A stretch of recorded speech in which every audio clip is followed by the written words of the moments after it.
Avui realitzarem el GR92, que va des de l'Ampolla fins a la platja de Cap-roig, que és una ruta que podem o agafar des d'aquí cap a l'Ametlla de Mar o de l'Ametlla de Mar cap aquí. Aquest seria el tros que normalment fa la gent que sol vindre aquí a visitar el Delta, com ara vosaltres.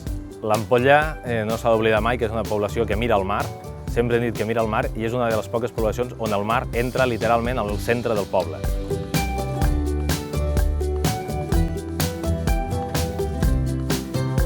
La platja dels Capellans és una platja de pedra i, a més, no sabem per què l'origen dels capellans. Possiblement en alguna època, com que aquesta gent, si venien a banyar a l'estiu, estaven una mica retirats del resto del poble. I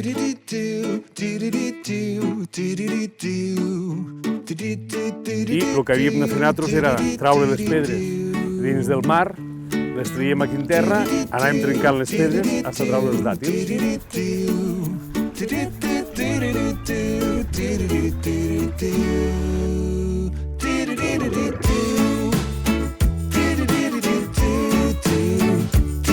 Bé, ara deixem enrere tot el que són les platges a nivell de mar i comencem una de les rutes més boniques a través de tot el que són aquests penya-segats de color rogenc que ens portaran cap a la platja de Cap-roig.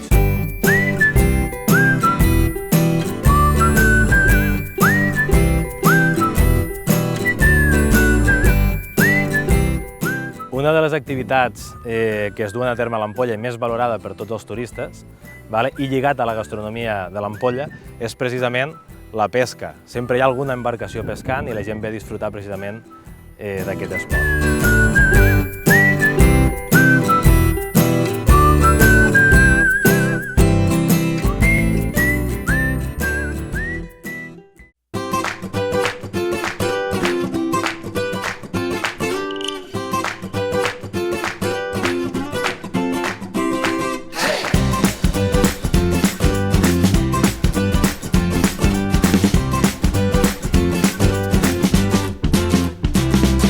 Ara anem a fer una activitat que és obligada 100% durant el recorregut del GR, que és remullar-nos els peus.